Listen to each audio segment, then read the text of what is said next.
The mundane journey, the shared space, the faces you see but never truly know. The bus, but what happens when that ordinary ride takes a detour to the terrifyingly real? Welcome, fellow passengers, to Nightmare True Horror. Tonight, we embark on 7 true journeys, where the rumble of the engine was drowned out by the thumping of a terrified heart. What unsettling encounters have you experienced on your own late-night commutes? The comments are a place to share those whispered anxieties. If the thought of what truly transpires on these familiar routes intrigues your darker curiosities, consider this your ticket to subscribe. For the stories we're about to unfold are particularly chilling, and a most disturbing final destination awaits those who stay on board until the very end. The bus hummed along, its engine a low growl beneath the chatter of late-night passengers. I leaned my head against the cool glass, watching the city lights blur past. It was just another Tuesday, the kind where you're too tired to care about much. I was on my way home from a double shift at the diner, my feet aching, my apron still smelling of grease. The bus was half empty, just a few stragglers like me scattered across the seats. Then I heard it. A faint rustle, like paper crumpling, from the back of the bus. I glanced over my shoulder, but no one moved. Just the usual types. A guy in a hoodie scrolling on his phone, an older woman clutching her purse, and the man slumped against the window, a few rows behind me. He hadn't moved the whole ride, his head tilted at an odd angle. Probably just sleeping, I told myself, but my skin prickled. Why did it feel like someone was staring right at me? I'm Ellie, by the way. 26, living in a cramped Chicago apartment, working my ass off to save for something better. It was October 2023, and the city was already freezing, the kind of cold that creeps into your bones. I took this route every night, the 9:15 bus from downtown to my neighborhood in Logan Square. It was routine, safe, or so I thought. That rustling sound came again, sharper this time, like someone was folding a note. I shifted in my seat, scanning the bus. The guy in the hoodie was still glued to his phone. The older woman was dozing off. The slumped man still hadn't budged. His face was pressed against the window, his breath not fogging the glass. My stomach twisted. Was he okay? I tried to shake it off, focusing on the street signs flashing by, but the feeling wouldn't quit. That heavy, crawling sensation of being watched. I checked my phone.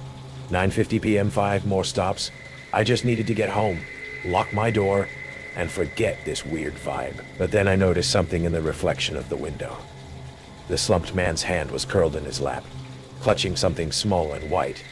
A piece of paper? A photo. My heart thudded. Why was I even noticing this guy? He was just some drunk, right? But the air felt thick, like the bus was closing in around me. At the next stop, a couple got off, leaving the bus quieter. Too quiet. The rustling stopped. But now there was a faint tapping, like fingernails on plastic. It was coming from his direction. I gripped my bag, my knuckles whitening. "You're being paranoid," I muttered to myself, but my eyes kept darting to him. His coat was too big, his hands pale and still. Too still. The tapping grew louder, rhythmic, like a code. I wanted to scream at the driver to pull over, but what would I say? Hey, this guy is creeping me out. I forced myself to breathe. Hey, just 3 more stops. The bus lurched to a stop at Fullerton Avenue, and I stood, my legs shaky. As I moved toward the exit, I had to pass him. My shoulder brushed his arm, and I froze. His body was cold, ice cold, and stiff, like he'd been sitting there for hours. Dead. My breath caught, my heart slamming against my ribs. I stumbled back, staring at his face. His eyes were half open, glassy, unseeing. A scream lodged in my throat, but then I saw it. Tucked into his rigid hand was a small photograph. My face stared back at me, my diner uniform clear as day, the background showing the counter I'd been working at just hours ago. I flipped it over with trembling fingers, scrawled in red ink, 10:05 p.m., 5 minutes from now. My knees buckled. I glanced at my phone, 10:0 p.m. The bus doors hissed open, and I bolted out, my sneakers slapping the pavement. The street was empty, the wind biting my face. I clutched the photo, my mind racing. Who took this? Why was he holding it? The streetlights flickered, casting long shadows that seemed to twist and move. I ran toward my apartment. 2 blocks away, my breath ragged. Every sound, the screech of tires, the distant bark of a dog, felt like a threat. I kept looking over my shoulder, expecting someone to lunge from the dark. My building's buzzer was broken, as usual. I fumbled with my keys, the metal clattering in my shaking hands. Inside, the hallway smelled of mildew, the fluorescent lights buzzing like angry wasps. I sprinted to my door, my heart pounding so loud I could barely hear my own thoughts. Was I overreacting? Maybe the guy was just a creep, some random sicko. But that photo? It was taken today. Someone had been watching me, close enough to snap a picture without me noticing. I locked my door, double-checking the deadbolt, and sank to the floor, the photo still in my hand. Then my phone buzzed, a text from an unknown number. "Look behind you." My blood turned to ice. I whipped around, but my apartment was empty, the curtains still. The silence was deafening, broken only by the faint drip of the kitchen faucet. I grabbed a knife from the counter, my hands slick with sweat. The text glowed on my screen, mocking me. I typed back, "Who is this?" No response. The clock on my phone ticked to 10. For 1 minute left, a soft knock came from the door. My heart stopped. I gripped the knife tighter, my breath shallow. "Who's there?" I called, my voice cracking. No answer. Just another knock, slower, deliberate. I crept toward the peephole, my bare feet cold on the hardwood. The hallway was empty, but the knocking continued, steady as a heartbeat. I backed away, my mind screaming to call 911, but my phone buzzed again. Another text. "Open the door." I dropped the phone, the knife trembling in my hand. The knocking stopped, and for a moment, there was nothing but silence. Then the lights went out. The darkness swallowed me, thick and suffocating. I stumbled toward the window, yanking the curtains open. The street below was quiet, but a figure stood under a streetlight, motionless, staring up at my window. I couldn't see his face, just the outline of a coat, too big, like the one on the bus. My chest tightened. The knife slipped from my sweaty grip, clattering to the floor. I scrambled to pick it up, my hands shaking so bad I could barely hold it. The figure didn't move, just stood there, watching. I dialed 911, my voice barely a whisper as I told the operator someone was outside. Someone was after me. They told me to stay put, that a unit was on the way. But the figure was gone when I looked again, the street empty. I sank against the wall. The photo crumpled in my fist. The police arrived 10 minutes later, their flashlights cutting through the dark. They searched the building, the street, but found nothing. No figure, no evidence, just the photo which they bagged and took away. They told me the man on the bus was a John Doe, dead from an overdose. His body left there for hours before I noticed. The photo was a mystery. They couldn't trace it, couldn't explain it. They asked if I had enemies, stalkers, exes. I didn't. I was nobody, just a waitress trying to get by. They promised to look into it, but their eyes said they didn't expect to find anything. Weeks passed, and I couldn't sleep. Every creak in my apartment, every shadow on the street made my heart race. I quit the diner, moved to a new place across town, changed my number.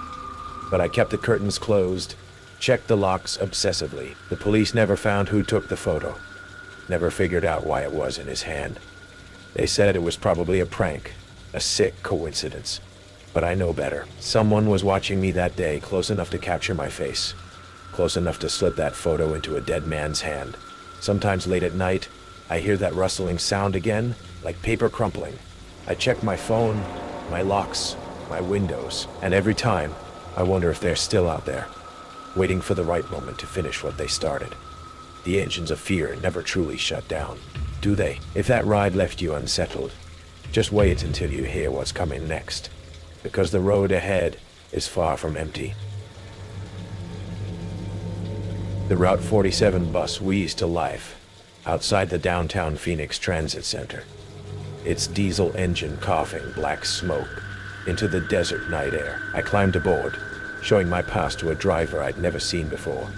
A heavy-set man with thick glasses and calloused hands that gripped the steering wheel like he was strangling it. The fluorescent lights inside flickered intermittently, casting everything in a sickly greenish glow that made the torn vinyl seats look like open wounds. As we pulled away from the terminal, I heard something that made my skin crawl. A soft scratching sound from somewhere beneath my seat, like fingernails on metal. I shifted my weight, trying to locate the source, but it stopped abruptly. Just the old bus settling, I told myself. Just rust and loose bolts protesting against another late-night run. But when I glanced up at the driver's mirror, I caught him watching me with an intensity that made my stomach clench. His eyes lingered too long before returning to the road, and I noticed his lips moving silently, like he was having a conversation with someone who wasn't there. My name is Lisa Chen, and I'm a night shift nurse at Phoenix General. After 6 years of taking the last bus home through the industrial district, I knew every stop, every pothole, every broken streetlight along the route. This Thursday night felt different, though heavier somehow, like the desert air before a dust storm. The route typically carried a mix of late shift workers, insomniacs, and people with nowhere else to go. Tonight, we started with maybe 8 passengers scattered throughout the bus.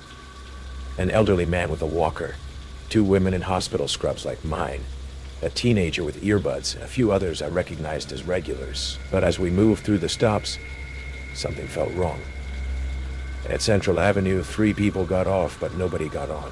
At Van Buren, 2 more left. By the time we reached the industrial corridor, it was just me, the teenager, and one of the hospital workers. The scratching sound came again, more insistent now. I looked down and noticed fresh scratches in the metal floor beside my seat. Thin lines that hadn't been there when I boarded. Someone had been carving into the bus floor, recently enough that metal shavings still glinted in the harsh light. At the McDowell stop, the teenager stood up abruptly, nearly running to the exit. As the doors hissed closed behind him, I caught a glimpse of his face in the window. Pure terror. He'd seen something that made him flee into the night rather than stay on the bus. Nervous kid, the driver said into his mirror, loud enough for me to hear. Some people just can't handle being alone. Some people just can't handle being alone. That's when I noticed we'd passed 2 stops without slowing down. The bus maintained its steady speed through empty intersections where it should have stopped, where people might have been waiting in the dark. "Excuse me," I called out. "You missed the Buckeye stop." The driver's eyes found mine in the mirror again. No passengers waiting, no need to stop. But I'd seen someone at the Buckeye shelter, a woman with a shopping cart, the kind of regular passenger who depended on this route. We'd left her stranded in the industrial wasteland. The other hospital worker got off at 35th Avenue, leaving me completely alone with the driver. As the doors closed, she turned back toward the bus with a strange expression. Not relief, but sympathy. Like she was sorry for leaving me behind. The scratching sound intensified, and I realized it wasn't coming from under my seat. It was coming from above, from the roof, like someone was walking up there, their footsteps scraping against metal. But that was impossible. Nobody could be on the roof of a moving bus. We approached my usual stop at 43rd Avenue, and I pulled the cord. The yellow stop requested sign lit up, but the driver didn't slow down. He just looked at me in the rearview mirror, smiled, and spoke into the intercom. "Don't worry, I know a shortcut. This is an express route now. I need to get off here," I said, standing up and moving toward the front. "Sit down," he said, not turning around. "We're not stopping until we reach the end of the line." "What end of the line?" "This route loops back downtown." "Not tonight." His voice was different now, colder, more focused. "Tonight, we're taking a special detour." I pulled out my phone, but there was no signal. We were deep in the industrial district now, passing abandoned warehouses and empty lots filled with rusted equipment. This wasn't the regular route anymore. We were heading into parts of Phoenix I'd never seen before. The bus turned down a narrow road between two massive concrete buildings. The streetlights here were broken or missing entirely, leaving us in near total darkness except for the bus's headlights. The scratching on the roof had stopped, replaced by something worse. Silence so complete it felt like being buried alive. "Where are we going?" I demanded. "You ask too many questions, Lisa." He said my name like he'd been practicing it, always asking questions, always wanting to help people. That's what nurses do, right? Help people. My blood turned to ice. I'd never told him my name, hadn't spoken to him before tonight, but he knew who I was, knew my profession, knew things about me that a stranger shouldn't know. "I know about your route," he continued. "Every Thursday night, same bus, same seat. You sit in row 7, left side, because you like to watch the street. You carry that blue bag with your stethoscope, and that romance novel you never finished reading." He was right about everything. He was right about everything. Someone had been watching me, studying my habits, learning my patterns. This wasn't random. It was planned, calculated, personal. The bus pulled into what looked like an abandoned loading dock, surrounded by chain-link fence topped with razor wire. Floodlights suddenly blazed to life, illuminating a concrete yard filled with other buses. Dozens of them, some still running, others dark and empty. "End of the line," the driver said, engaging the parking brake. Through the windshield, I could see other figures moving between the buses. Men in coveralls, carrying equipment I couldn't identify. In the harsh light, their movements looked rehearsed, professional. "Phoenix Metropolitan has been very interested in passenger safety," the driver said, finally turning to face me. "Especially the safety of night shift workers who travel alone. We've been conducting special training exercises." His eyes behind those thick glasses were completely sane, which somehow made it worse. This wasn't the work of a madman. It was organized, systematic. "You see, Lisa, some passengers require additional attention. Attention, people who work in hospitals, who have access to medications, who might be useful in other ways." The bus door hissed open, and 2 men in security uniforms climbed aboard, but their uniforms were wrong. Not Phoenix Transit, not any company I recognized. Private contractors, maybe, or something else entirely. I backed toward the rear exit, but it remained locked. The windows were too small to climb through. And even if I could, we were surrounded by fenced concrete with nowhere to run. "Don't make this difficult," one of the security men said. "We just need to ask you some questions about hospital protocols, drug storage, shift schedules." They weren't planning to kill me. They were planning to use me, to extract information about hospital security, to turn my knowledge into a weapon against the place where I worked. I grabbed the emergency hammer from its mounting bracket and shattered the rear window in one swing. Glass exploded outward as I dove through the opening, landing hard on the concrete. Pain shot through my shoulder, but adrenaline kept me moving. Shots erupted behind me as I ran toward the fence line, looking for any gap or weakness. The razor wire caught my scrubs, tearing fabric and skin, but I forced my way through and dropped to the other side. I ran for 3 miles through the industrial district before finding a gas station with working phones. The police response was immediate and massive. SWAT teams, federal agents, helicopters with searchlights. But by the time they reached the loading dock, it was empty. No buses, no security men, no evidence except tire tracks and my blood on the razor wire. The investigation revealed that Route 47 had been discontinued 6 months earlier. The bus I'd been riding was a fake, operated by a human trafficking ring that targeted healthcare workers, using them to gain access to hospitals and pharmaceutical supplies. They never caught the driver or his associates. The trail went cold, disappearing into a network of shell companies and false identities that spanned multiple states. I don't take public transportation anymore. I drive everywhere, check my mirrors constantly, vary my routes and schedules. But sometimes, late at night when I'm driving home from the hospital, I see buses in my rearview mirror. Buses that shouldn't be running, on routes that don't exist, following me through the dark. Last week, I found a transit schedule slipped under my apartment door. Route 47, it said. Express service, nights only. My name was highlighted in yellow marker under special passengers. At the bottom, someone had written in neat handwriting, "Don't worry, we know where you work now." Because some predators don't hunt in alleys or abandoned buildings. They hide inside the systems we trust, turn our routines into traps, and make us willing participants in our own disappearance. And somewhere out there, they're still running their routes, still collecting passengers, still smiling into their rearview mirrors as they drive us toward destinations we never chose. The next time you're alone on the last bus of the night, remember, not every route leads home. Every long journey has its terrifying secrets, and that was just one stop on our route through the chilling. Prepare for another horrifying departure.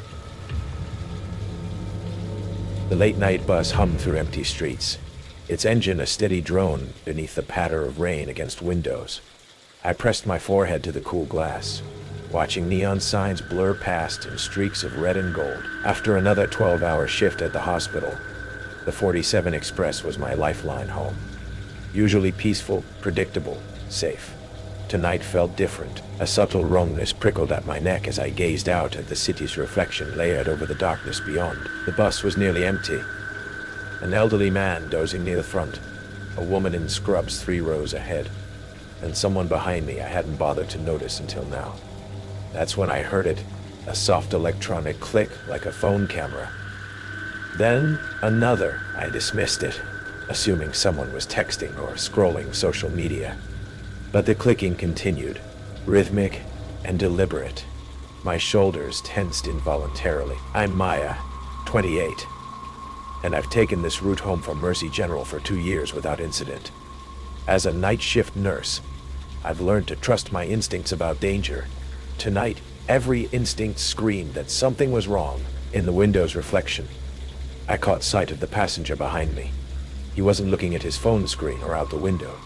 His device was raised, angled directly at the back of my head. The realization hit like ice water in my veins. He was recording me. I tried to rationalize it. Maybe he was filming the city lights or taking a selfie. But as I watched his reflection, his focus never wavered from my position. The clicking sounds matched his thumb movements perfectly. My mouth went dry. The man appeared middle-aged, unremarkable in a gray hoodie and jeans. The kind of person who could disappear in any crowd.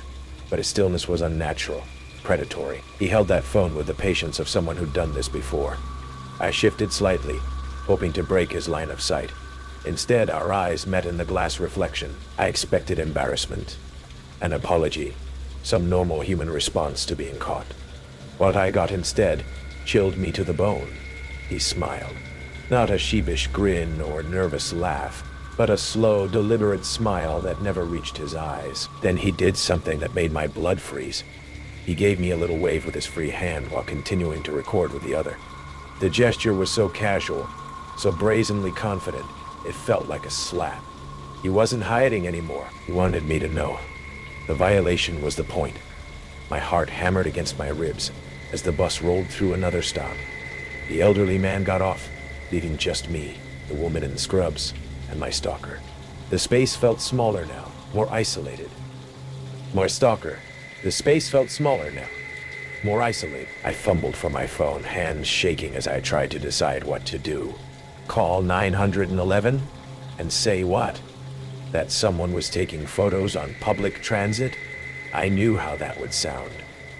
The clicking continued behind me, now accompanied by soft tapping sounds. He was doing something with the images.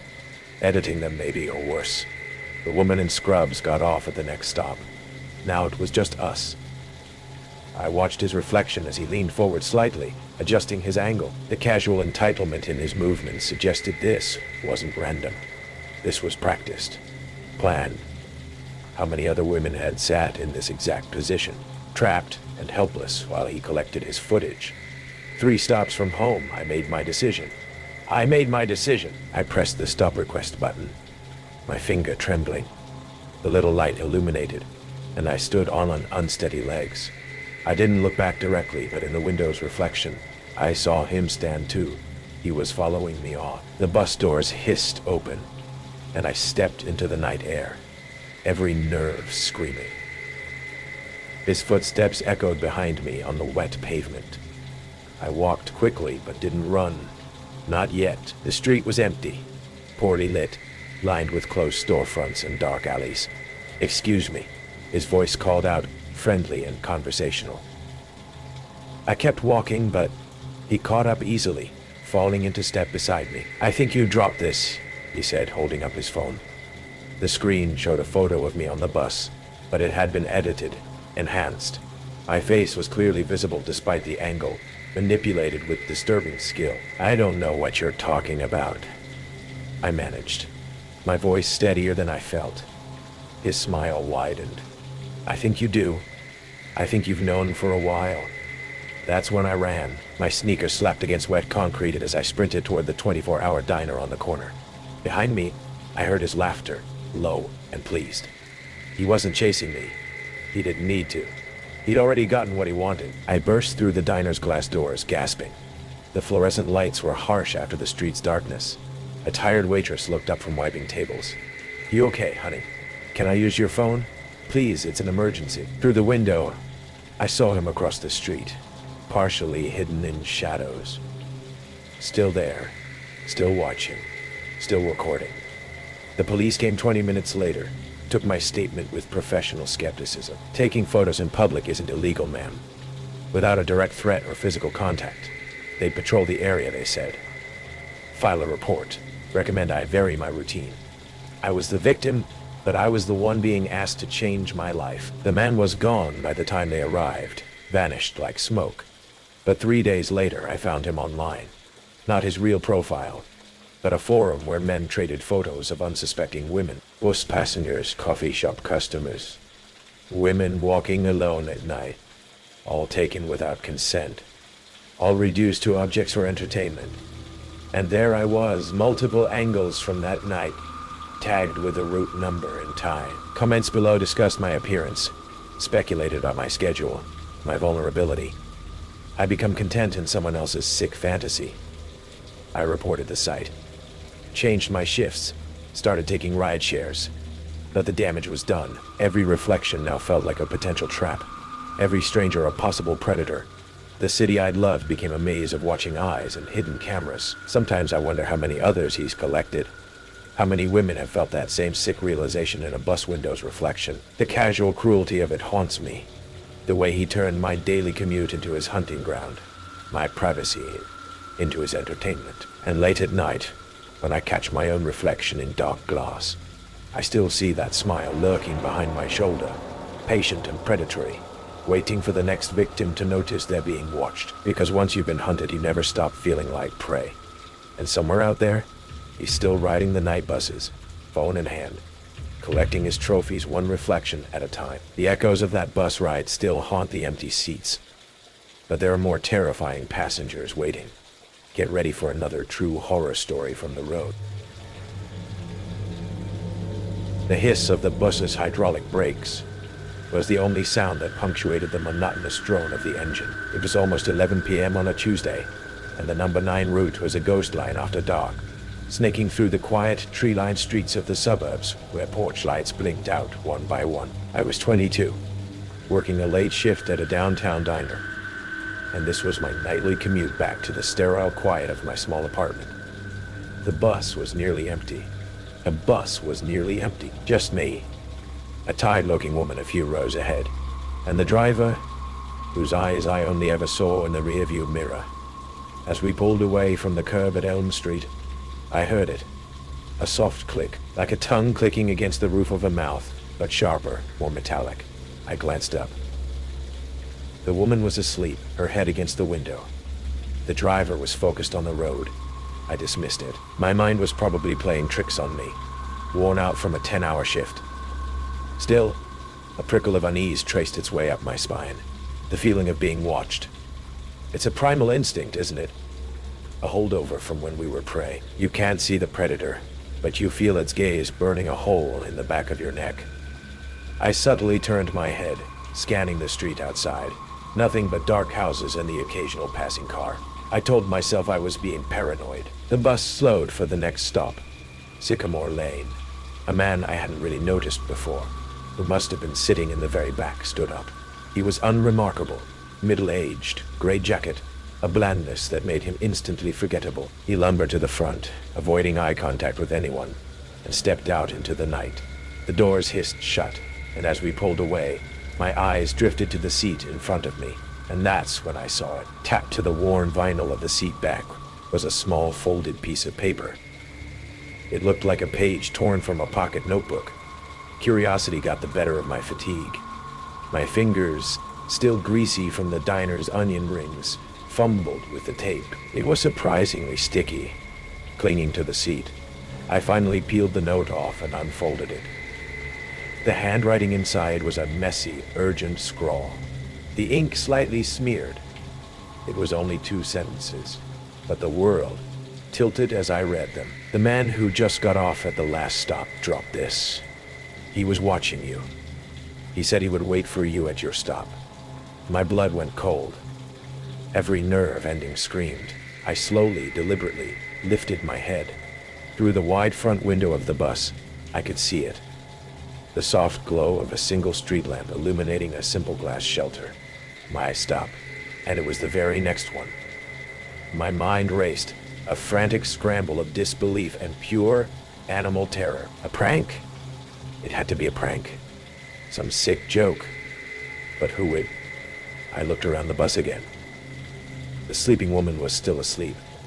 The driver's eyes were fixed on the road. There was no one else.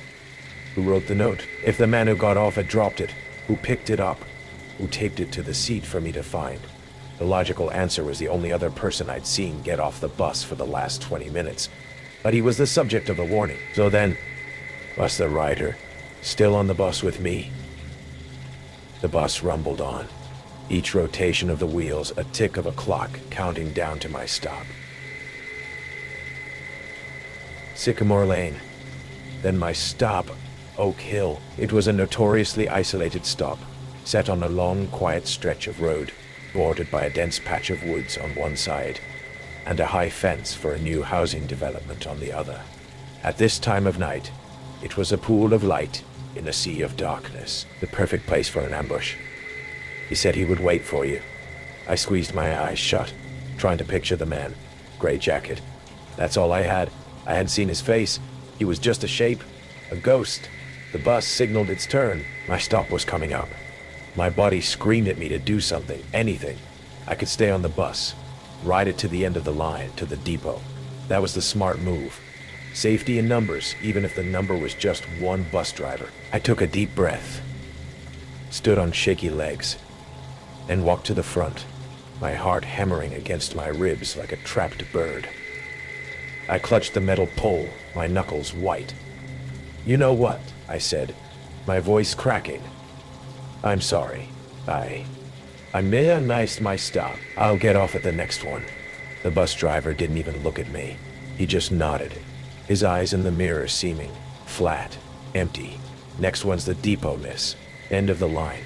"That's fine," I breathed, a wave of relief washing over me. "That's fine," I breathed, a wave of relief washing over. "That's perfect." I sat back down, but not in my original seat. I chose one right behind the driver. Closer, safer, or so I thought. We passed my stop. I risked a glance. The shelter was empty. No man in a gray jacket. No one. A fool. A fool. I felt like a fool.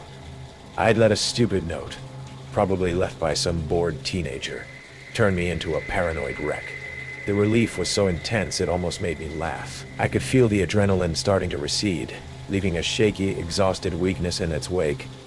But the bus didn't continue down the main road toward the depot. Instead, the driver took a hard right onto an unlit service road I'd never seen before. My newfound relief evaporated, replaced by a cold, heavy dread that settled in the pit of my stomach. "Where are we going?" I asked, my voice barely a whisper. "The depot is straight ahead." The depot is straight ahead. The driver's eyes met mine in the mirror, and for the first time I saw something in them. A chilling lack of interest. It wasn't malice. It was indifference. The kind of indifference a butcher might have for a cut of meat. "Shortcut," he grunted. "There was no shortcut to the depot this way." I knew the area. This road led to the old industrial park, a graveyard of abandoned warehouses and rusting chain-link fences. This wasn't a shortcut. It was a detour. Panic, real and absolute, seized me. I scrambled for my phone, my fingers shaking so badly I could barely unlock it. I pulled up my mom's contact, my thumb hovering over the call button. I would pretend to have a conversation. I would say where I was, but as I looked at the driver's reflection, he was already looking at me. He gave a slight, almost imperceptible shake of his head. A silent command. Don't. The bus slowed to a stop. The air brakes hissing with terrifying finality. We were in the middle of nowhere, surrounded by the skeletal remains of dead factories. The only light came from the bus's own interior, casting long, eerie shadows. The engine idled, a low, predatory growl. The driver turned in his seat, his body creaking like old leather. He wasn't a big man, but in that moment, he felt like a giant. "He's very particular," the driver said, his voice as flat and gray as the man's jacket. "He doesn't like a scene." My blood turned to ice. The man from the note. This was planned. The driver was in on it. The note wasn't a warning. It was a script. The first act of a play written just for me. The psychological torment before the real horror began. Then, the sound. The pneumatic hiss of the rear doors of the bus swinging open. I was trapped. A metal box in the middle of a wasteland, with the architects of my nightmare. He appeared in the aisle, a silhouette against the darkness outside. The man in the gray jacket. He was just as unremarkable as before. But now his blandness was the most terrifying thing about him. It was a mask.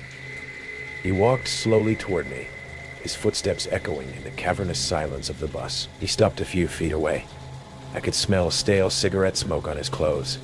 He looked at me, his eyes empty of everything but a cold, predatory curiosity. He wasn't angry. He wasn't crazed. He was observing, like a scientist studying a bug. "You weren't supposed to stay on the bus," he said, his voice a low rasp. It wasn't a question. It was a statement of fact, as if I'd broken a rule in a game only he understood. That ruins the anticipation. My mind finally snapped into action, not thought, but pure, raw survival instinct. I didn't scream. I didn't plead. I threw my phone at his face as hard as I could. It was a pathetic defense, but it was enough. The phone struck him on the cheek, and he flinched, more out of surprise than pain. In that split second of distraction, I launched myself toward the front of the bus, shoving past the driver and clawing at the lever for the front doors. It wouldn't budge. The driver grabbed my arm. His grip was like iron, but adrenaline is a powerful thing. I twisted, my nails digging into his skin, and slammed my elbow back into his ribs. He grunted, his grip loosening just enough for me to wrench myself free. I stumbled toward the emergency window, my hands fumbling for the red latch.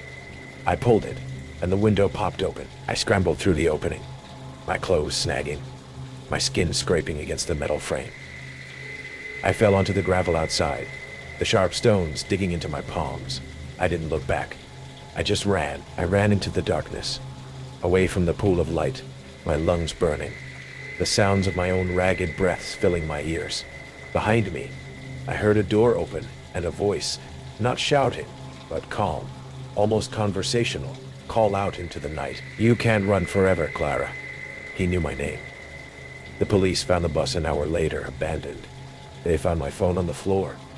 The driver and the man were gone. The investigation revealed that the bus had been reported stolen from the depot earlier that evening by a man matching the driver's description. They were never caught. There were no fingerprints, no witnesses besides me. I was just another report in a filing cabinet. It's been 5 years. I moved across the country. I don't take buses anymore. I don't work late shifts. I have a dog, a big one. I live in a building with a doorman. I've built a fortress of routines and false security around myself. But sometimes, when I'm alone, I think about that note, about the messy, scrawled handwriting. And I wonder, was it really meant as a threat? Or was it a warning from someone else? Some other victim? A ghost in the machine, who managed to leave one last desperate message before they were taken. A message that, by some miracle, saved me? Or, and this is the thought that keeps me awake at night, staring at the shadows in my room. What if there was no other man? What if the driver wrote the note himself, just to watch the hope drain from my eyes when I realized the one person I thought could save me was the one leading me into the trap?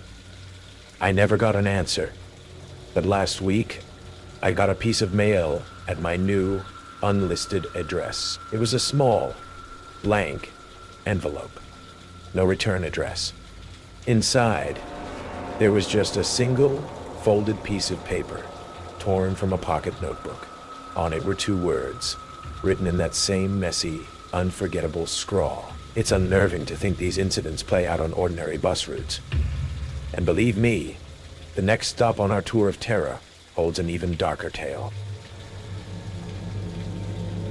It started on a Monday evening.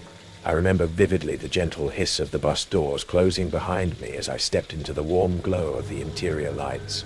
Rain trickled down the windows, blurring the outside world into a distant haze. Settling into my usual seat near the back, I buried myself in music, losing track of time and passengers alike. But even through my headphones, a faint noise broke my concentration. A rhythmic tapping from somewhere behind me. Turning slightly, I saw a man I'd never noticed before, sitting rigidly, eyes staring straight ahead. He tapped his finger rhythmically against his knee, expressionless.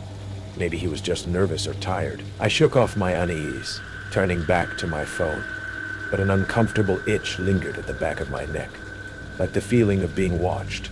Why did I suddenly feel uneasy?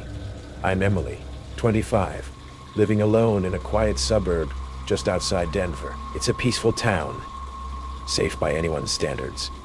My daily routine was predictable, commuting by bus, headphones drowning out the humdrum of city life. It was late March, the evening still chilly, the sky turning dark early. The bus was usually empty by my stop, so a new face stood out immediately. Tuesday night, it happened again. The same tapping, soft, persistent, almost calculated. Looking back discreetly, I saw the same man. Plain features, neatly combed hair, wearing a dark jacket. His eyes never wavered, locked forward, not acknowledging my glance. My chest tightened inexplicably. By Wednesday, it was undeniable. He boarded exactly 2 stops after mine, sat 3 rows behind me, and got off precisely at my stop, trailing a few steps behind until I reached my apartment. I hurried inside, locking the door swiftly behind me, heart racing, yet doubting myself. Was I imagining things? Maybe he was just a neighbor with a similar schedule. Thursday confirmed my fears. He followed the same pattern, silent, consistent, unnerving. But this time, as I reached my apartment door, I dared a glance over my shoulder. He stood under the glow of a streetlight, watching silently, motionless, his figure starkly illuminated by the cold yellow glow. He made no move to hide his gaze, eyes calm and unblinking. A chill crawled down my spine, and sleep that night was restless, shadows morphing into sinister shapes. By Friday morning, anxiety gnawed at my nerves. Deciding to test my paranoia, I boarded the bus after work, palms sweating, and waited until my stop approached. Instead of standing, I stayed seated, forcing my breathing steady, staring ahead. The bus slowed, stopped, then moved on, and so did the man. My pulse quickened painfully. 2 stops later, I couldn't delay further. Stepping off hurriedly, my heartbeat thundered in my ears. Footsteps echoed directly behind me. Panic surged, adrenaline sharpening every sensation. His voice, calm yet edged with irritation, pierced through my thoughts. "This isn't your stop. Why are you making this so difficult?" I froze momentarily, throat tightening. How did he know where I lived? Swallowing the scream bubbling in my chest, I forced myself forward, desperate to find help. He matched my pace effortlessly, like a predator, his shadow flickering ominously under the streetlights. "Stop following me," I shouted, voice trembling. I shouted, voice trembling. His only response was a faint, chilling chuckle. My heart thrashed against my ribs. The street was deserted, windows darkened, houses silent witnesses to my mounting terror. I broke into a run, lungs burning, shoes slapping against pavement, praying someone, anyone, would notice. He chased without urgency, like he knew escape was impossible. Rounding a corner blindly, I ducked between houses, crouching behind bushes, breath ragged and painful. Listening, waiting. Footsteps approached, slowed, then stopped mere feet away. I held my breath, nails digging into my palms. "You can't hide forever," he murmured, voice calm and icy. "I know every route, every alley. There's nowhere you can go." My stomach turned violently. Every fiber screamed to run, yet fear paralyzed me. Muscles locked tight. After an eternity, footsteps retreated, fading gradually. Silence returned, broken only by my shaky exhale. Summoning courage, I sprinted home, slamming and locking my door, collapsing against it, sobbing uncontrollably, hands trembling. I dialed 911, voice cracking, explaining hurriedly. Police arrived promptly, searching streets methodically, but found nothing. No suspect, no witnesses. In the days following, the police were sympathetic, but powerless. "No crime committed," they said. No concrete evidence, just a frightened young woman and a nameless shadow. They urged caution, but offered little comfort. Days blurred into weeks. Sleep became impossible. Shadows twisted into menacing forms. Every passerby suspicious. I altered routes, changed schedules, took taxis instead of buses, but his voice haunted my dreams, echoing chilling promises. "There's nowhere you can go." Then came the envelope, slipped beneath my door one evening. A simple white card inside, neat black lettering that sent terror clawing up my throat. "You've been difficult. See you soon." Authorities took the note, promised extra patrols, and advised moving away. I obeyed, hastily packing essentials, relocating across town. Months passed quietly, my heart slowly settling, a fragile peace returning. Yet one rainy evening, as I stepped onto a different bus route, the doors hissed close behind me. Glancing up, my heart seized painfully in my chest. Sitting calmly near the back, tapping rhythmically against his knee, was the same quiet man. Our eyes met briefly, a faint, knowing smile tugging at his lips. Blood drained from my face. My trembling legs nearly buckled as I sank into a seat, nausea rising sharply. He had found me again. As the bus rolled forward, dread filled my chest. One chilling thought, looping endlessly in my mind. How many more times would I have to run before he decided I'd made things too difficult? If you thought that bus ride was the end of the line for terror, think again. We're about to board another true account that will make you rethink every journey. The number 9 bus pulled away from downtown Seattle in a cloud of diesel exhaust, its worn suspension groaning under the weight of evening commuters. I settled into my usual seat 3 rows from the back, earbuds ready for the 40-minute ride to Ballard, when I heard it, a sound that made every muscle in my body tense. A child's cry, high-pitched and desperate, the kind that cuts through traffic noise and casual conversation like a knife through flesh. The sound came from near the front of the bus, but I couldn't see the source through the crowd of standing passengers. What I could hear was a woman's voice, low and urgent, speaking in a rhythm that suggested repeated practice. "Shh, baby, shh. Be quiet now. Be quiet, or the man will be angry." Something in her tone made my social worker instincts scream. After 12 years working with Child Protective Services, I'd heard that particular combination of desperation and fear too many times. This wasn't a tired mother trying to soothe a cranky toddler. This was something else entirely. My name is Rebecca Torres, and I've spent over a decade documenting some of the worst things people do to children. I thought I'd seen everything until that Tuesday evening in October, when I witnessed something that still haunts my dreams. As the bus lurched through downtown traffic, passengers began filtering toward the back, giving me a clear view of the front seats. A woman in her 20s sat clutching a little girl who couldn't have been more than 4. The child's face was red and blotchy from crying. But what caught my attention was the woman's behavior. She kept glancing nervously at someone across the aisle. I followed her gaze and saw him for the first time. A man in his 50s, wearing a neat business suit and wire-rimmed glasses, reading a newspaper with the kind of focused attention that seemed too deliberate. He never looked up, never acknowledged the crying child, but somehow his presence dominated the entire front section of the bus. The little girl's sobs intensified, and the woman's whispers became more frantic. Please, sweetie. Please be quiet. You know what happens when you make noise. The man doesn't like noise. That's when I noticed the bruises. Small finger-shaped marks on the child's upper arms, partially hidden by her long sleeves. Fresh ones, dark purple against pale skin. He died. The woman had similar marks on her wrists, barely visible beneath her coat cuffs. My phone was already in my hand, ready to call 911, when the woman looked directly at the man across the aisle. Her voice carried a tremor of absolute terror. She won't stop. What do you want me to do? The man slowly lowered his newspaper. His eyes were the coldest thing I'd ever seen. Not angry or impatient, just empty. He stared at the crying child for maybe 10 seconds, and something in that gaze made the little girl's sobs catch in her throat. She whimpered once, then fell completely silent, pressing her face against the woman's shoulder. The temperature on the bus seemed to drop 10 degrees.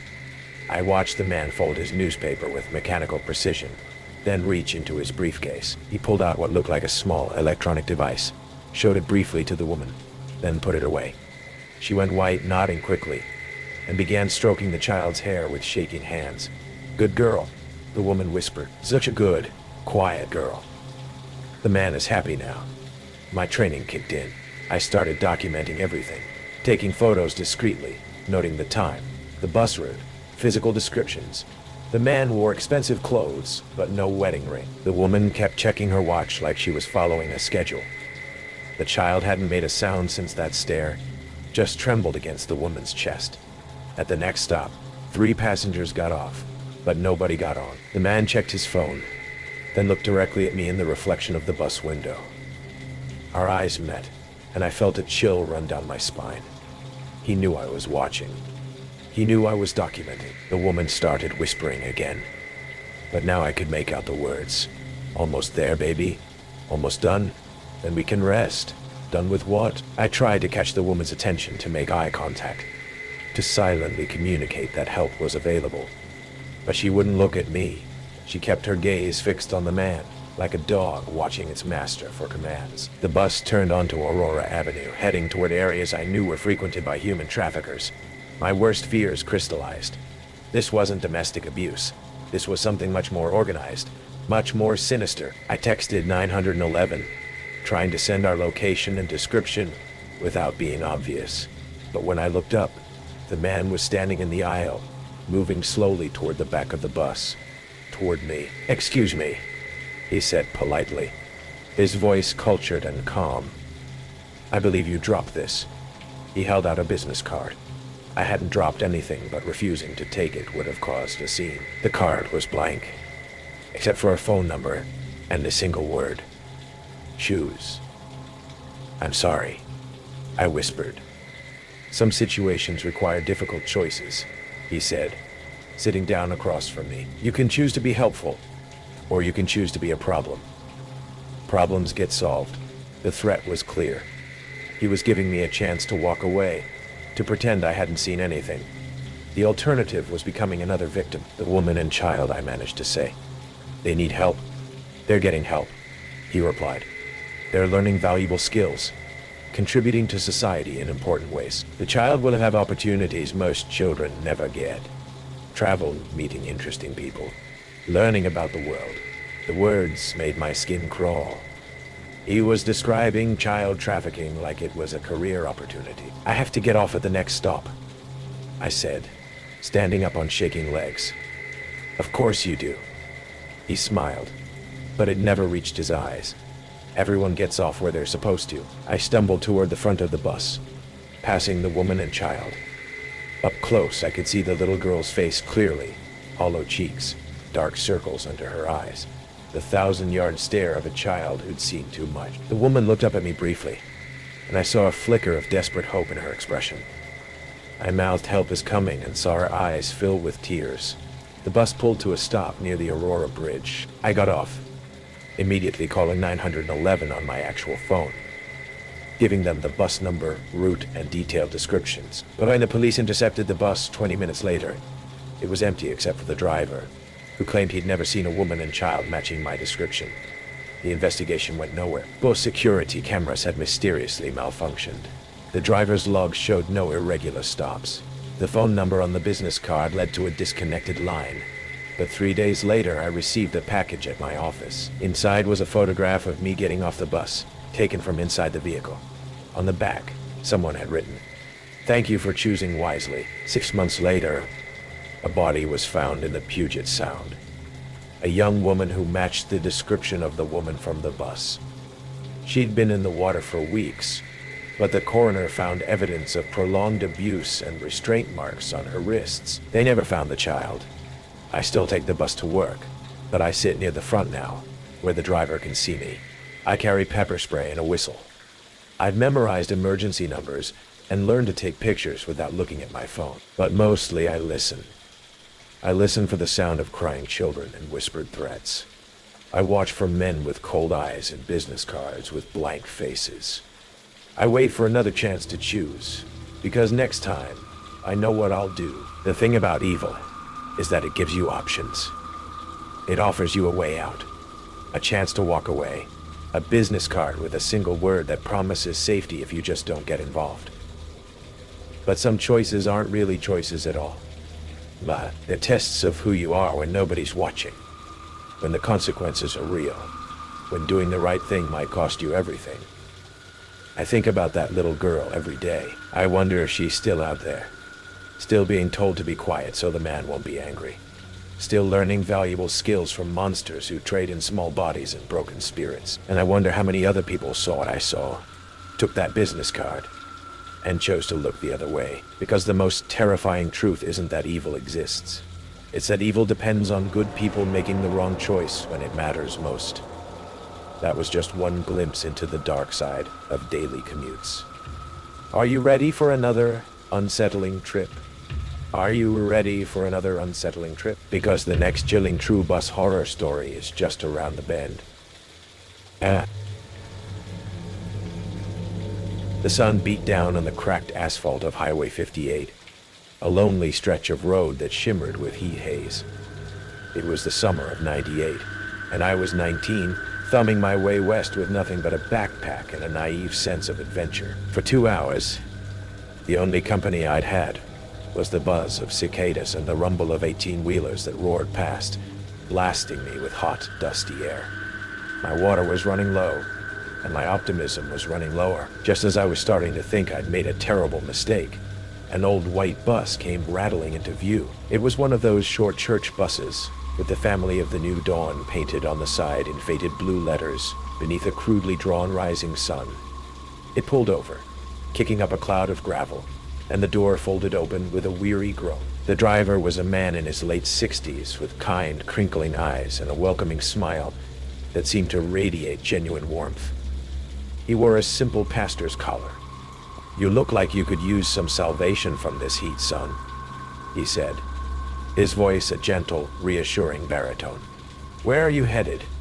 "Just to Redding, trying to get to the coast," I said, the relief palpable in my voice. "Well, we're going right through there. Hop in.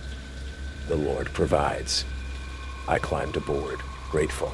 The air inside was cool and smelled faintly of lemon polish and old hymnals.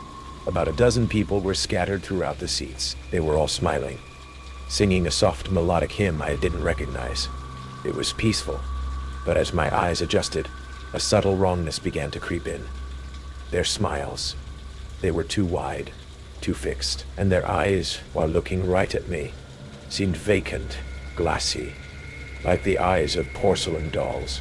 They all wore simple, matching beige clothes. As I walked down the aisle to find a seat, their singing didn't falter, but every single head turned in perfect unison to follow me. The sound was harmonious, but the synchronized movement sent a cold shiver down my spine. Despite the heat, I brushed it off. I was tired, dehydrated. My mind was playing tricks. I found an empty seat and sank into it, the vinyl cool against my sweaty back. The bus rumbled back onto the highway. The passenger next to me, a young woman with a disturbingly placid expression, leaned toward me. Her smile never wavered. "We're so glad you've joined us," she whispered, her voice breathy and unnervingly monotone. The father will be so pleased to have a new voice in the choir. The father? I asked, trying to sound casual. The one who guides us, she replied, turning her gaze back to the front, her wide, empty smile never faltering. The landscape outside was a blur of dry fields and distant hills. Inside, the bus was a bubble of eerie calm. The singing never stopped. It was the same hymn, over and over. A gentle, looping melody that started to feel less like a song of worship and more like a lullaby meant to pacify, to numb. I noticed that no one spoke to each other. They just sang, their bodies swaying slightly in time with the bus's movement. I tried to make small talk with the man across the aisle, asking him how long he'd been with the congregation. He just smiled wider, the skin around his eyes crinkling, and he began to sing a little louder, his gaze fixed on the back of the seat in front of him. A drop of sweat traced a path down my temple. Was I overreacting? This was just a group of devout, maybe a little strange people. It was better than being stranded on the side of the road. But I couldn't shake the feeling of being an insect trapped in a jar, watched by impassive eyes. An hour later, the first signs of Reading appeared. On the horizon, a water tower, the tops of buildings. Relief washed over me. I stood up as we approached the first traffic light. This is great for me. Right here, I said to the driver, moving toward the front. Thanks again for the ride. The pastor looked at me in the large rear-view mirror. His kindly smile was still there, but it looked different now. Sadder, pitying. The singing behind me faltered, the silence more jarring than the constant music had been. I'm sorry, son, the pastor said, his voice laced with a gentle, profound regret. He didn't slow the bus. I'm afraid your journey isn't over. Your destination has changed. I looked back. 2 of the male passengers had moved silently from their seats and were now standing in the aisle, blocking my path. Their smiles were gone. Their faces were blank, impassive masks. The woman who had whispered to me was still in her seat, but her head was tilted, watching me with that same doll-like curiosity. What are you talking about? I demanded, my voice trembling. Let me off the bus. The family's always looking for new members, the pastor said, his eyes meeting mine in the mirror again. His held a deep, sorrowful certainty. And we are a very persuasive congregation. We find that a clean break from the old world is best. It makes the transition easier. Panic clawed at my throat. We were driving right through the town, past gas stations and restaurants, past people living normal lives, completely unaware of the rolling prison I was trapped in. I lunged for the door, for the handle, for anything. One of the men grabbed my arm. His grip was shockingly strong, his hand cold and firm. It is the Father's will, he said, his voice as empty as his eyes. I thrashed, I kicked, I screamed. It was useless. The other man joined in and they dragged me from the front of the bus, back down the aisle, past the rows of silent, smiling singers. No one moved to help. No one showed any emotion at all. They just watched, their heads turning in that same, sickening unison. They forced me into a seat at the very back and held me there. The pastor started singing again, and one by one, the others joined in, the gentle, looping hymn filling the bus once more, drowning out my frantic pleas.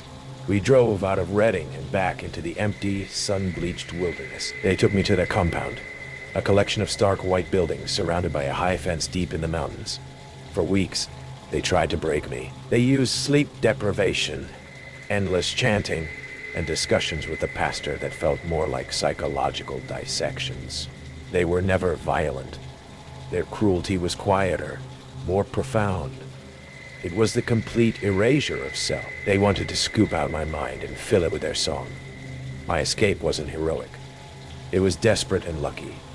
During a supply run, a young man, newer than me, was tasked with guarding me while I worked the fields. I saw a flicker in his eyes, a momentary crack in the placid facade.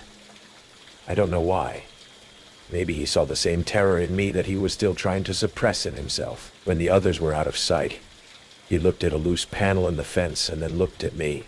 He didn't say a word, just turned his back for 30 seconds. That was all I needed. I ran until my lungs felt like they were on fire. until the sound of the hymns finally faded behind me. It took me 2 days to reach a ranger station. The police investigated, but by the time they found the compound, it was deserted. The buildings were empty, swept clean, as if the family of the New Dawn had never existed. It's been 25 years. I have a wife now, a son of my own. I have a life they tried to steal from me, but I never forgot the feel of that bus, the smell of lemon polish, the sound of that endless gentle hymn. Sometimes, in a quiet moment, I can still hear it. And I wonder about the others. Were they all victims trapped in a cycle of persuasion? Or were some of them truly believers? And what about the one who let me go? Did he escape, too? Or did his moment of doubt cost him everything? I'll never know. But every time I see a white bus on the highway, I feel a cold dread, and I have to pull over until it's long out of sight, because I know how easily a prayer can become a cage.